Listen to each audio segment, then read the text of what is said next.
Unang tanong po ngayong umaga, bakit po kayo nandito? Diba? Why are you here? So, alam niyo po, marami tayo sigurong mga kasagutan bakit tayo nandito ngayong umaga, maraming mga dahilan, pero gusto ko po maintindihan natin yung the very reason bakit po tayo bumabalik-balik dito every Sunday, bakit tayo nasa presensya ng Panginoon. And this is very important. This is very important. Kaya nga prayer natin, Lord, create in us a pure heart, maitanim mo yung word mo, maunawaan namin yung kalooban mo sa amin, at alam namin na hindi babalik sa iyo yung mga word mo, yung mga salita mo, null and void. Lord, as we believe, it will accomplish its purpose sa life namin. And syempre, ang purpose ng Lord sa life natin, lahat mabuti, lahat maganda. Amen. Okay, so yung message po natin today, yung inawit natin kanina, yung last song, you remember yung lyric ng ating inawit kanina? Di ba? The Heart of Worship. Ayan. So, ito po yung title ng ating sermon ngayong umaga. Actually, it's more than a song. Now, church, what comes to mind when you hear the word worship? Kanina sabi ko sa inyo, bakit ba kayo nandito? Ano ba yung binabalik-balikan natin every Sunday? Bakit ba tayo nasa presensya ng Panginoon when we pray? Bakit tayo nandito? What comes to mind when you hear the word worship? So, sige pa, I'll give you a moment. What comes to mind pag naririnig mo yung word na worship? Kasi alam niyo po, marami sa atin, akala nila ang worship o every time na nagmi-meet tayo dito during Sundays, akala nila it's just a set of activities. Or it's the songs we sing on Sunday morning. Diba? Yung sabi nga natin, parang, kabisado ko na yon. Merong ganitong kanta, merong ilang kanta, dadating tayo pagkapangatlong kanta na. Diba? Akala nila yun yung worship. Akala nila yung posture of prayer, or pakikinig ng sermon, or the taking of communion. So church, don't get me wrong, While these are beautiful, vital expressions of worship. Again, the songs we sing on Sunday morning, the posture of prayer, when we listen to the message, the sermon, when we take the communion, lahat po ito beautiful, vital expressions of worship, but they are not the heart of it. Naalala nyo yung kinanta natin kanina? I'll bring you more than a song. The heart of worship. They are the container. Yung ginagawa nating mga to, itong ginagawa natin, they are just the container but not the content. They are the riverbed but not the river itself. So again, church, what is the heart of worship? Please join me, open your Bible in Book of Psalms 100 verse 4. Sabi po dito, enter His gates with thanksgiving and His courts with praise. Makikita niyo po dito nauna yung thanksgiving. Di ba? And His courts with praise. Give thanks to Him and praise His name. Now, gusto ko po for us to think for a moment about the word worship. Again, ano po yung pumapasok sa mind natin? Kagaya nga po nung paulit-ulit kong tinatanong sa inyo. Kasi ayoko na mali yung understanding natin. Kaya lang tayo pumupunta dito dahil nandito kasi yung crush ko. Diba? Kaya lang ako nandito dahil wala lang ako magawa sa bahay. Kaya lang ako nandito kasi nahila lang ako o napilitan lang ako. So, what comes to mind? Again, for many of us, sabi nila, well, worship kasi yung mga music that we sing on Sunday morning, or magaling yung band, di ba? Or yung choir, di ba? Magaling bumirit. The songs na naka-line up, Again, church, that's beautiful, vital part of our corporate worship. It's a beautiful expression. Pero paano if I told you that worship is infinitely more than a song? Diba sabi doon sa lyrics kanina, the heart of worship, I'll bring you more than a song. So, again, what if I told you that worship is infinitely more than a song? What if the music is just the expression of something far deeper? Something that must first be cultivated in the secret place of our hearts. So today, mga kapatid, church, Victory of Christ Church, VOCC, we're going to talk about the true heart of worship. Yung worship na hinahanap talaga ng Father, di ba? The worship na sabi nga, worship Him in spirit and in truth. And we're going to discover that its very essence is a spirit of thanksgiving. Yun yung gusto ko pong maunawaan natin, maintindihan natin every time we worship God. So, there's a powerful story. Alam ko po, marami sa inyo familiar itong story na to in the Bible. At makikita po natin ito in Book of Luke. And that illustrates this perfectly. And it's the story of the 10 lepers. Sino po dito nakakaalam ng story na to? Story nung 10 may ketong.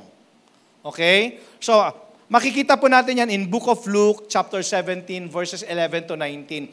So, ipaparaphrase ko na lang po. Sulat lang po ninyo, inotin lang ninyo, basahin po ninyo sa bahay mamaya. So, ipaparaphrase ko po yung Luke 17, 11, 19. Sabi po dito, when Jesus is on His way to Jerusalem, traveling along the border between Samaria and Galilee, as He enters a village, merong 10 ketongin. 10 men with leprosy stand at a distance. Kasi alam naman natin, di ba, noong unang panahon, hindi talaga sila pwedeng lumapit. Ano po sila? Outcasted talaga sila. Nandun lang sila, sa labas lang talaga sila ng wall.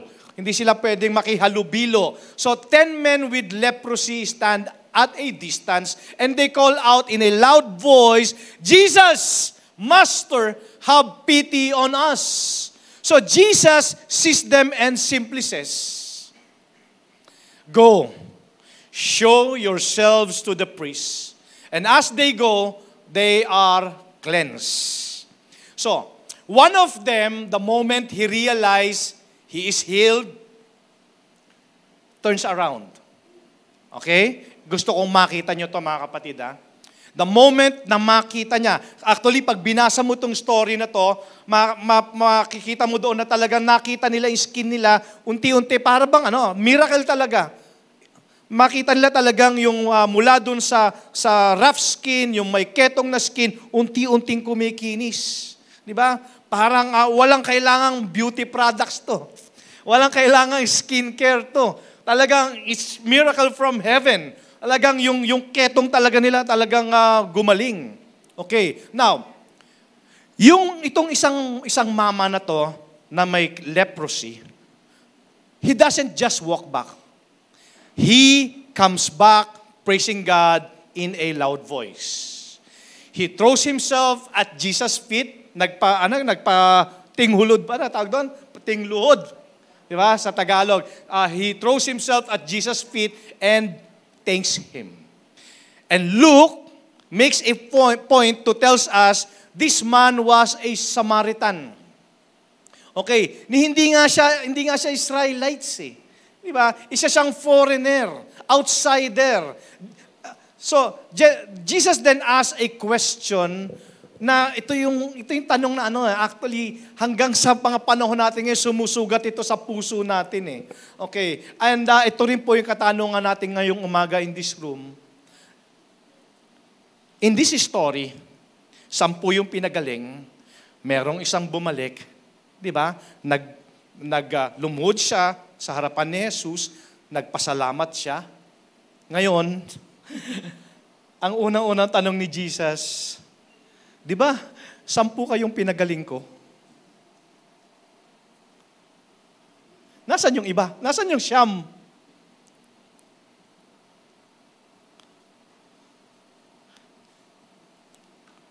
Nasaan yung dating katabi mo? Bakit bakante ang upuan na yan? Nasaan sila? Sabi ni Jesus, di ba 10 kayo? Has no one returned to give praise to God except itong foreigner na to? Then, Jesus says to the man, rise and go. Your faith has made you well. Amen? So, you remember the story? Now, tingnan natin. Point number 1, the gap between receiving and returning. Dito po sa story na to, all 10 lepers received the miracle. Tama po ba? They all prayed. Di ba? Sumisigaw nga sila eh. Jesus, have pity on us.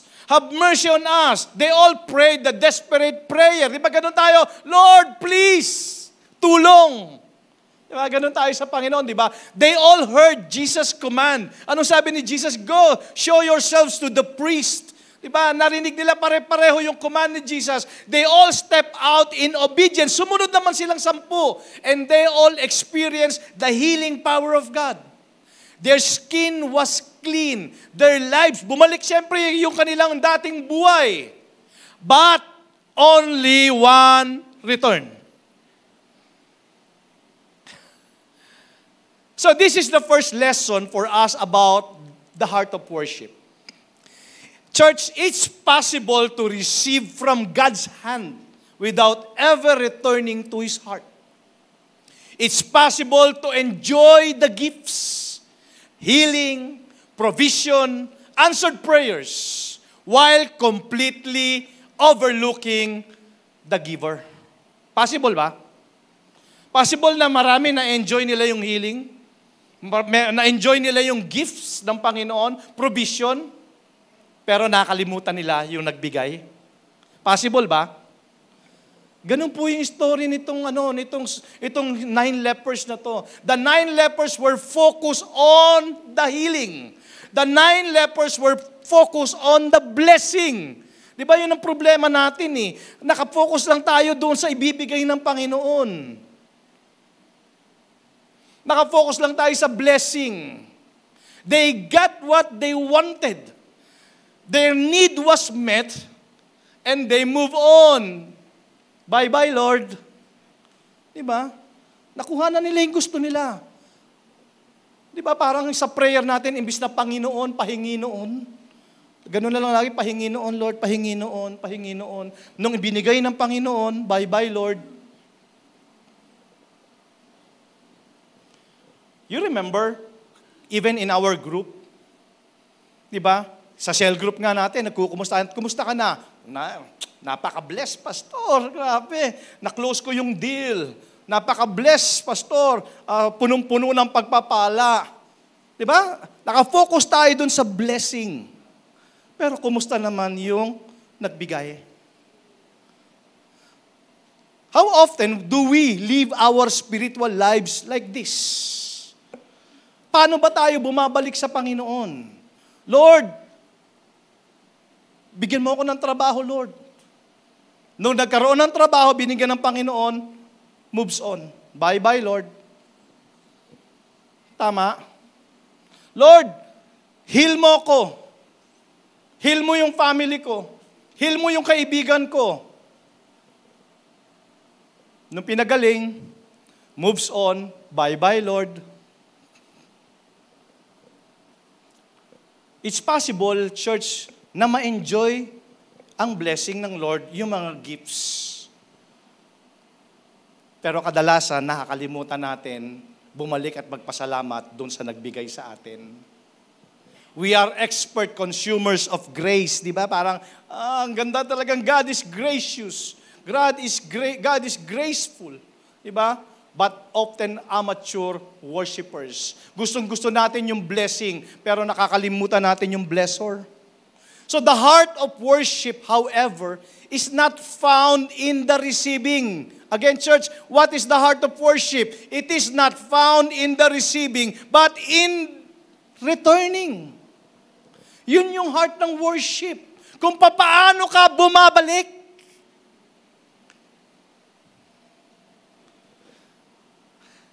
Lord, I'll bring you more than a song. Ano yung daladala nyo ngayong umaga?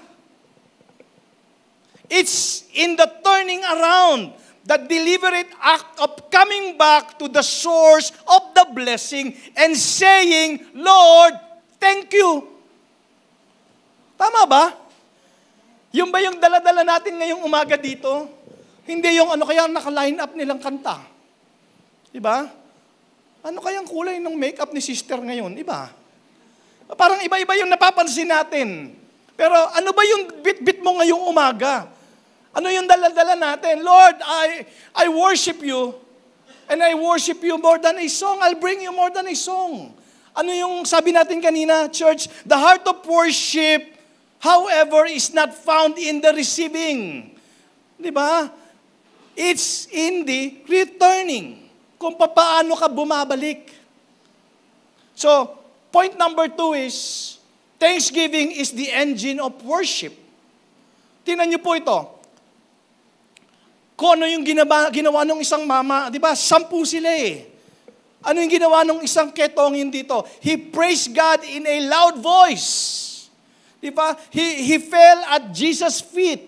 His thanksgiving, church, tingnan nyo ha, ito yung daladala niya eh.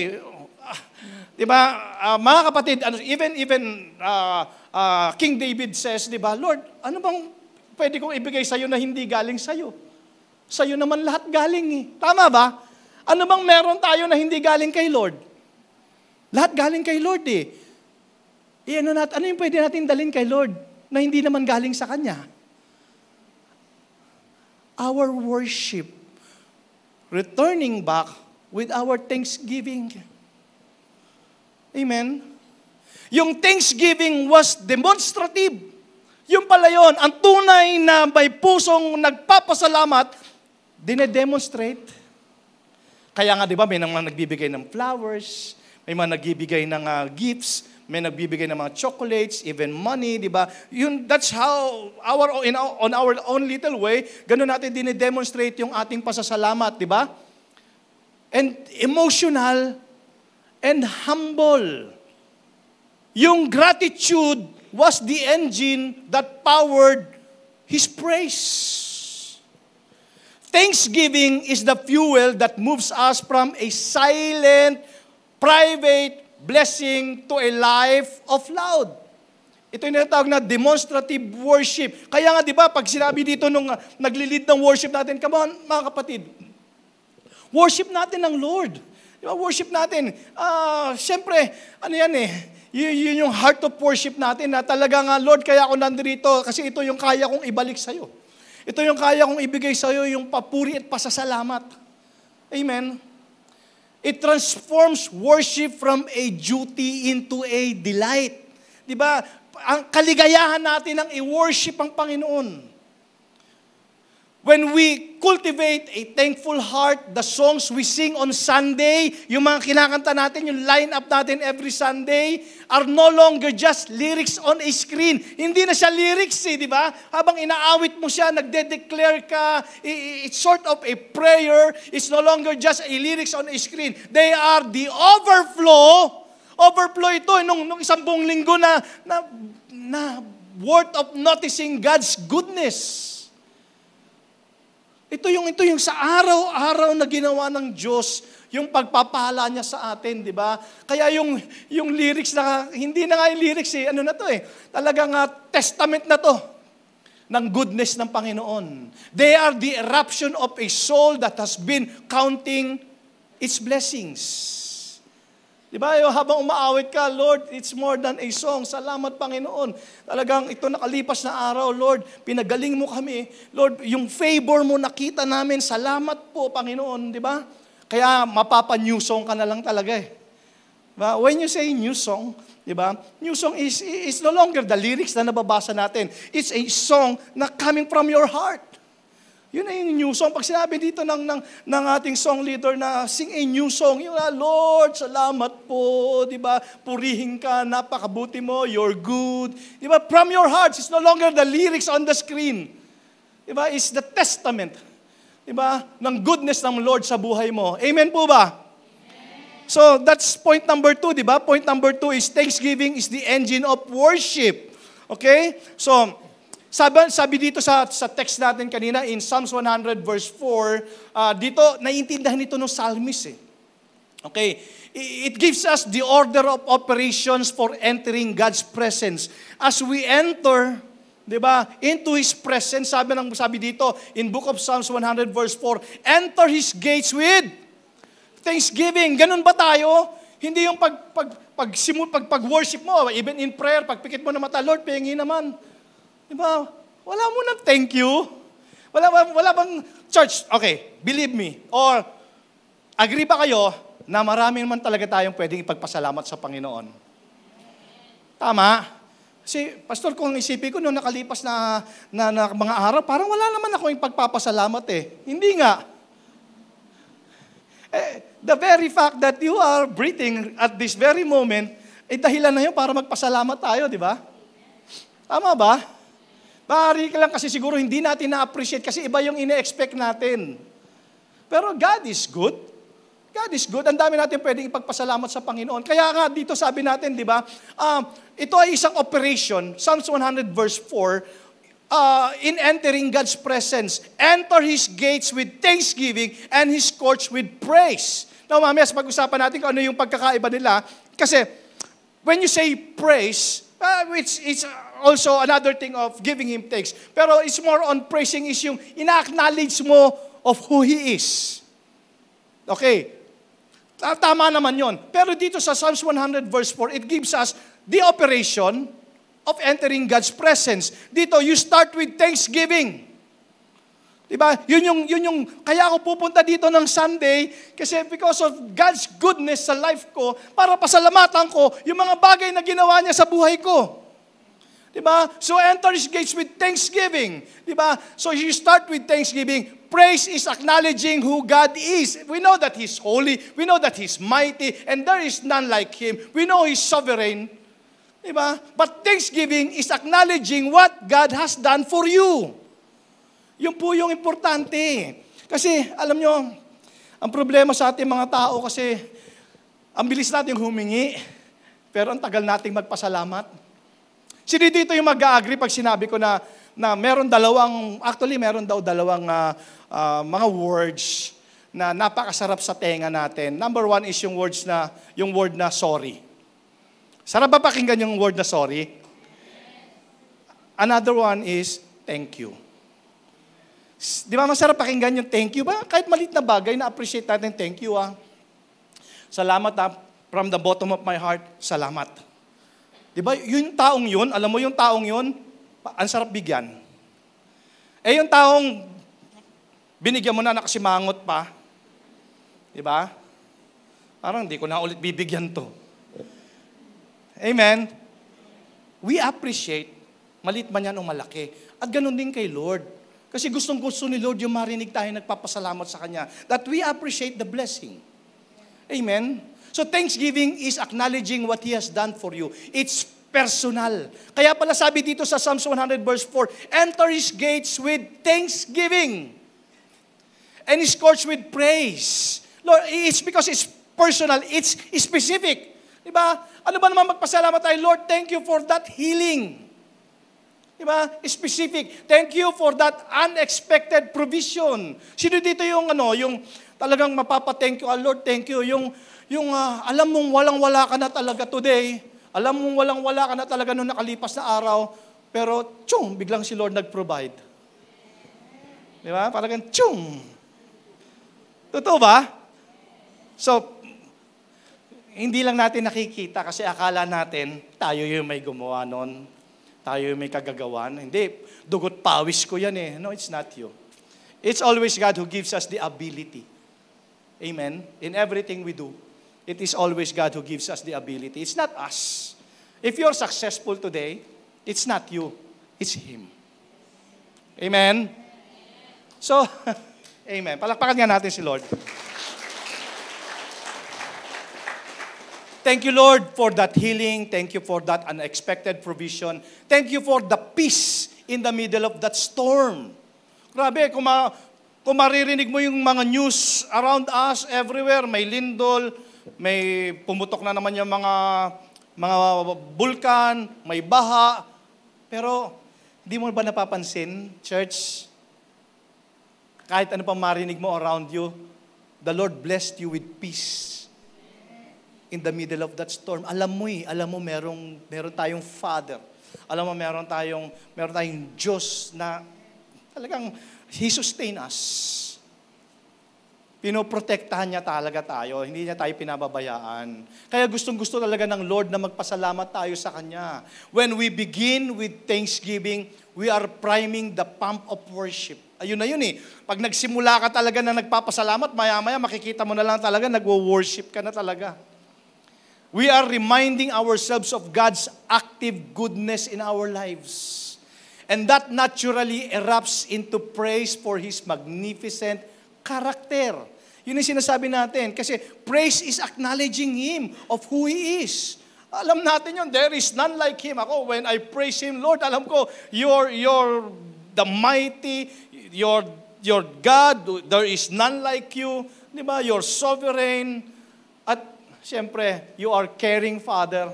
You are loving Father. My Father, God in heaven. Diba? Pero, sabi ng Psalms 100 verse 4, enter His gates with thanksgiving. So point number 3 is the deeper healing. Mapapansin nyo. Mapapansin nyo doon sa story na to, yung final words, diba? Nung thankful leper, sabi dito ni Jesus, rise and go. Your faith, sabi nyo nga po, faith has made you well. Alam nyo po, bumalik talaga dito yung mama, punong-puno siya ng pasasalamat at pananampalataya. Alam niyo ba yung the original Greek word used for made well is sozo, which can also mean saved, okay, or made whole. All 10 were cleansed. Lahat sila pinagaling ng Panginoon. Lahat sila nakarinig ng isang sermon.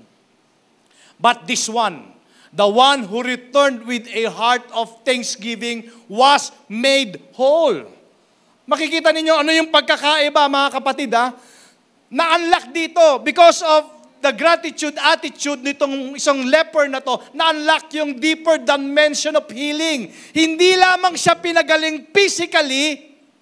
Church, yung healing niya was connected to a spiritual and emotional wholeness that the other 9 missed. Na-miss nung siyam. Kasi nga, nakuha na nila yung gusto nila, hindi na sila bumalik, akala nila physical healing lang yung plano ng Diyos sa kanya, meron pa palang mas deeper. Hindi lang yung physical healing, even the spiritual healing. So this is the power of a worshipful heart rooted in thanksgiving. It does something in us. Hindi ka lang pinagaling physically. Ikaw din ay iniligtas ng Panginoon because of your faith. So it means it completes a circuit. Gratitude changes our perspective. Tama ba? Pag tayo marunong magpasalamat, nababago talaga yung pananaw natin eh. It shifts our focus from what we lack to the abundance we already have in Christ. Di ba? Kasi pag yung marunong magpasalamat, nababago nababago yung perspektibo mo, na alam mo na merong Diyos na magbe-bless sa'yo. So nasishift ngayon yung worries, yung fears mo, yung mga akala mo meron kang lackness. Pero ang sabi ng Bible, di ba? We are complete in Christ. Sa totoo lang, nandyan lang naman talaga yung blessing ng Panginoon eh. All we need to do is to acknowledge Him, to ask Him, di ba? Ask and you will receive. At yung abundance that we already have in Jesus Christ. So, it completes the circuit. It heals us, di ba? Nababago talaga tayo. There's something in us na nag-change. It heals us. Actually, it softens our pride. Kasi nga, yun sinasabi ko po sa inyo kanina, ulitin ko po mga kapatid. A thanksgiving heart, it changes us. It changes our perspective. Nawawala din yung pride. Kasi ang taong marunong magpasalamat, alam niya talaga na hindi talaga siya ang dahilan eh. Tama? Yung taong hindi marunong magpasalamat, mayabang yun. Mayabang yung akala niya, siya ang dahilan. Amen? And it breaks the power of discontentment. Ang taong marunong magpasalamat, kung ano yung binigay ng Panginoon, thank you, Lord. Salamat po. Something is better than nothing. A thankful heart is a whole heart. Kaya sabi nila, alam mo, makikita mo daw dun sa tao, sa buhay niya makikita mo, kung ano yung buhay niya, yun ang puso niya. So, what does this mean for us today? Ano ba ang ibig sabihin sa atin itong story nitong 10 lepers ngayon sa atin today? So how do we cultivate this heart of worship? This spirit of thanksgiving that makes us whole? Well, of course, church, it starts with a simple, deliberate act. The act of returning. Yung every time na bumabalik tayo sa Panginoon, meron tayong daladala. Daladala natin yung pusong punong-puno ng pasasalamat. Amen? Kaya ka nandito ngayong umaga kasi meron kang dahilan. Ang dahilan mo ay para pasalamatan ng Diyos. And that is the heart of worship. Amen?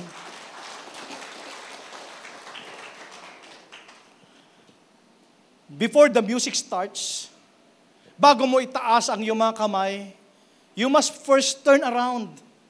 You must come back to Jesus. Ngayon, this week, church, I want to challenge everyone. Huwag tayong kagaya nung Siyam, noon nang na-receive na nila yung blessing, na-receive na nila yung miracles, they run. They move on. Dapat, ang bawat isa sa atin, be the one who returns. And purihin ang Panginoon dahil kayo po ay bumabalik-balik, hindi dahil sa line-up ng songs, hindi dahil sa na wala ka lang magawa sa bahay. Kaya ka nandito dahil meron kang dala-dala. Lord, I'll bring you more than a song. So, church, be the one who returns. I'll give you challenge, no? Okay, para next week, sa ating pong pagbalik dito next Sunday, meron talaga kayong specific na reason bakit kayo magwo-worship. Okay, bigyan ko po kayo ng challenge gagawin this week, ha. Okay, number 1, keep a Thanksgiving list. Okay, naku, napakarami. Para ma-appreciate mo, alam mo, pagising mo sa umaga, bago ka matulog sa gabi, kuha ka, siguro kulang ang yellow pad nito. Ano lang to, ha? Parang lang natin to, drill lang natin ito until next week, bago tayo kita-kita ulit. Ilista mo, pagising mo sa umaga, hanggang sa bago ka matulog sa gabi, yung mga bagay na pwede mo pagpasalamat sa Panginoon. Remember, sabi ng Bible, di ba? Count your blessings, name it one by one. Count mo yung blessing mo. Ano ba yung mga blessing? Lord, thank you po. Meron pa akong buhay sa araw na to. Thank you, Lord, sa coffee. Uy, Lord, pati pa, Pastor, pati ba naman coffee? Oo, kasi hindi naman lahat nakakapagkape. Yung iba, gatas. Amen? Simple, di ba? Alam mo, simple lang yun. Basic, mga kapatid, basic. Ano ba yung mga, siguro sabi ko sa inyo, kulang maghapon. Maniwala po kayo sa akin. Kasi hindi mo na-appreciate. Akala mo kasi, ang blessing lang, yung mga malalaking bagay. Pero simple things, pwede mo ipagpasalamat sa Panginoon. Lord, thank you dahil nakarating ako sa office namin ng safe. Diba? Lord, thank you dahil iningatan mo po yung pamilya ko. Thank you, Lord, sa mga answered prayers itong araw na to. Count your blessings. Write down, be specific. And specific na mga bagay na pwede mo ipagpasalamat sa Panginoon. Number 2, let your prayers begin with thanks. O, paano kayo mag-pray ba? When you close your eyes, ano kaagad na isip mo? Lord, pingin naman ng iPhone. Sabi ng Lord, o sige, mag-iPhone ka muna. Paano kayo mag-pray? Ako, alam nyo, turuan ko kayo ng Kia. Once na nag-ask ako kay Lord, susunod na prayer ko, pasasalamat na. It changes my perspective. Kasi alam ko, sasagot ang Panginoon. Of course, according to His will. Pag humingi ako sa Panginoon, susunod nun, thank you na. Kunyari, Lord, pengin naman ako ng ganito. Bukas, pag-pray ko, Lord, thank you dahil alam ko, parating na yung hiningi ko sa'yo. Thank you na yun ng thank you eh. Oh, grabe, talaga naman, effective. Sabi mo sa katabi mo, effective. Effective yun. Diba? Kasi, baka naman, pastor ba? Kasi parang iba kasi yung prayer na yung parang nakakakulit na. Diba? Ang sabi ng Lord, parang may mahirap pa sa akin. Diba? Kaya next time, pasasalamat na. Amen ha? Ulitin ko ha. When you pray, begin with thanks. And end with thanks. Before you present your list of requests, diba? Kasi, eto na naman, bukas, Monday na naman, ang dami mo namang request, ang dami, di ba? Ang dami, sulat mo yan sa tissue. Ipita mo ng 500, di ba? Sabi nung iba, di ba? Ang dami mong request. Pero kay Lord, ang dami nating request. Pero, church, bago mo naman siguro, you remember the pattern ng prayer, yung ACTS, di ba? Yung ACTS, di ba? Pero dito, pasasalamat muna tayo. Bago ka naman humingi, magpasalamat ka muna. Kasi, meron kasi mga tao na hingi ng hingi, pero hindi naman marunong magpasalamat. So dito, number 2, let your prayers begin with thanks. Begin with thanks. Before you present your list of requests, spend 5 minutes. Just thanking God. Nasurubukan nyo na ba yung mag-pray na hindi ka naman humingi, nagpasalamat ka lang kay Lord? Ang sarap po, maniwala kay sa akin. Yun yung sinasabi ng Bible na hindi mo pa hinihingi, alam na ng Lord. A thankful heart. And then, syempre, pasalamat ka, ilista mo yung mga ginawa ng Lord, yung mga pagpapala, and then, i-rehearse mo yung faithfulness niya in your life. Kagaya yung ginawa ni David, di ba? I-rehearse mo, well, kung sinagot nga ng Lord itong prayer ko noon, sasagutin niya rin ito ngayon. Di ba? Naalala nyo, kung nabayaran ko nga yung mga bills ko last month, mababayaran ko itong bill ko ngayon. Tama? And then, number 3, let your worship be the overflow. Yan, church. So, nagkaroon na tayo ngayon ng mga listahan ng ating mga, hindi na mga utang ng mga thanksgiving natin. And let your worship be the overflow. When you come into the place on Sunday, pagdating nyo dito ngayon, dala-dala ninyo, maaaring may listahan kayo o sa puso ninyo, come with a heart full of the evidence of God's goodness na nakolekta mo during the week. Nakuha nyo? Inipon mo nung Lunes Nilista mo lahat sa yellow pad. Okay. And then, nung nandun na sa yellow pad, nag-pray ka na, nagpasalamat ka na, humingi ka ulit. Okay. And then, eto na, dadating ka na dito next Sunday. Let your worship be the overflow. Ano ibig sabihin nito, mga kapatid? Pagpunta mo dito, yung puso mo, punong-puno na yan ng evidence ng goodness ng Lord.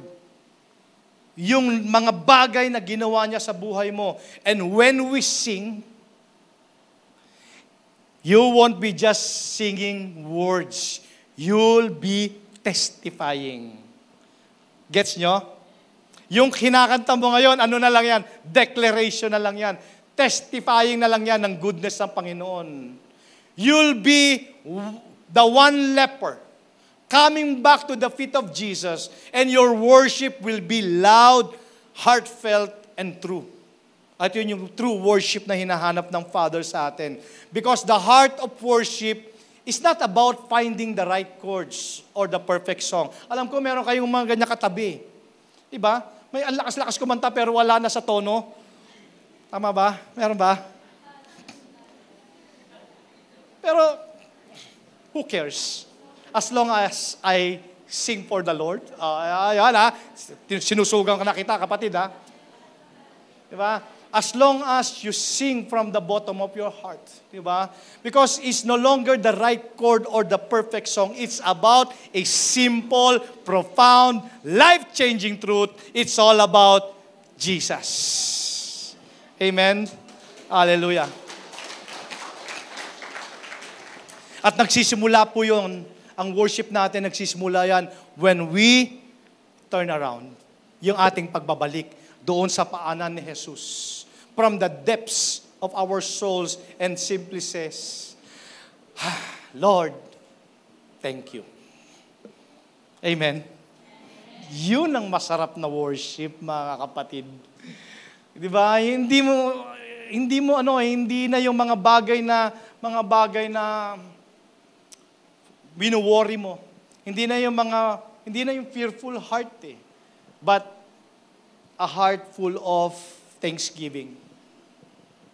Di ba? So, re-recap ko lang po before we end. Mga kapatid, yes, of course, our prayer during Sunday morning na tayo po'y nagsasama-sama dito, we sing,